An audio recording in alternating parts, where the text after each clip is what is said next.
One of our ballroom dance friends here asked, how do judges and coaches from potentially several generations ago keep up with the new trends?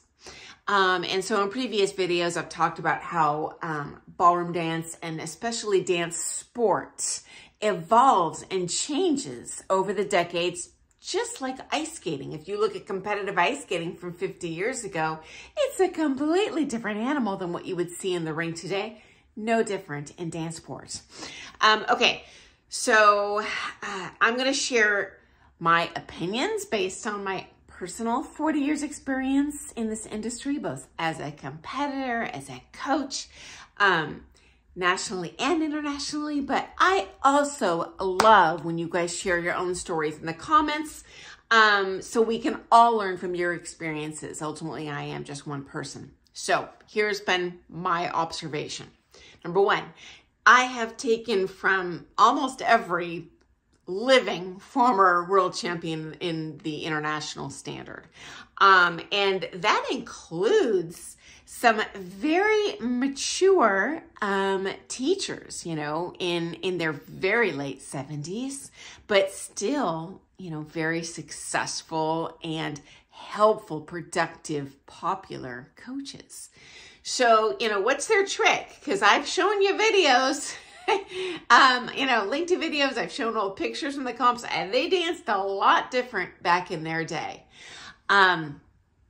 So first of all, these more mature judges who, again, were champions many, many, many moons ago, they are judging now. They are teaching less just because physically teaching is a hard demand on your body. They're judging a lot. So they are physically at the comps watching the evolution of dance sport, okay? So they see it with their own eyes. They see what the other judges are marking, okay? And no one wants to be like, look stupid or like they don't fit in. There's a bit of peer pressure that comes into play in judging. So there is that pressure. Gosh, I want to judge like the other judges are marking, or I'm going to look like I don't know what I'm judging. So I'm not saying that's right. You know, certainly each judge should be evaluating based on what they themselves see, but you know what? I'm just saying what I've seen. Interestingly, most of these retired judges, assuming they've, you know, they're not like, you know, 90 years old, they are going to have their finger on the pulse of how the new movement is created, you know, through technique and the changes in technique.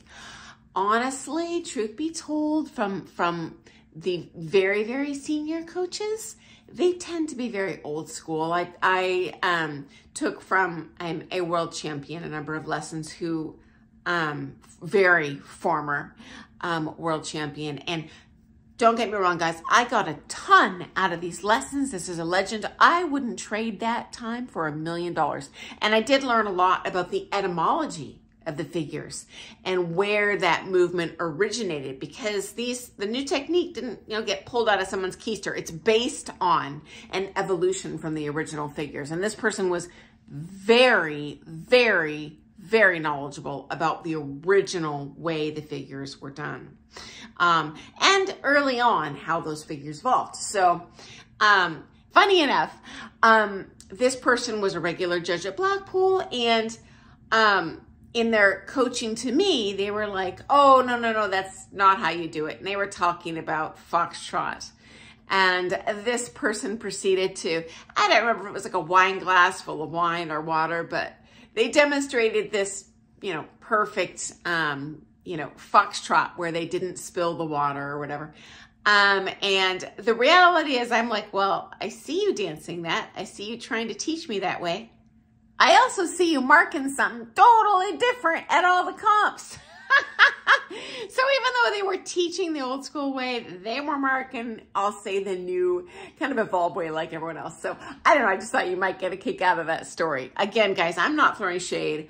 What a gift to be able to take from people who are very knowledgeable of the institutional, understanding of where the figures came from. That certainly helped me do kind of the newer technique and even newer figures better, even though they didn't, they only gave me a foundation. But hey, you know what? We build our Lego house on a foundation, right?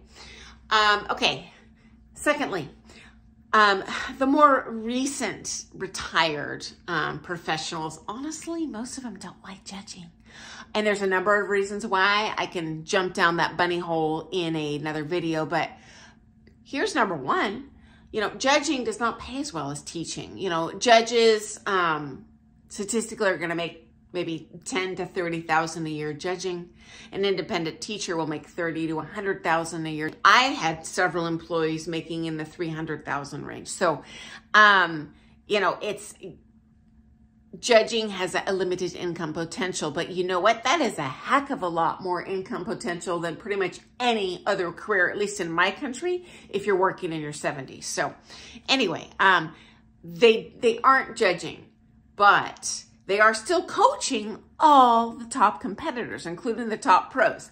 Now, certainly the top amateurs are taking often with people currently competing professionals, but the professionals currently competing, at those higher levels, I didn't know a single one of my friends, including, myself. Oh, I take that back. There was one currently competing couple we would all pretty much take from. Everyone else, we would take maybe two couples. All the other couples we took from were retired, because at that point we know right and wrong in terms of textbook dancing, and we really, need the political marks. It sounds horrible to share that, but I'm just being honest, with some of the things that happen in the pro divisions.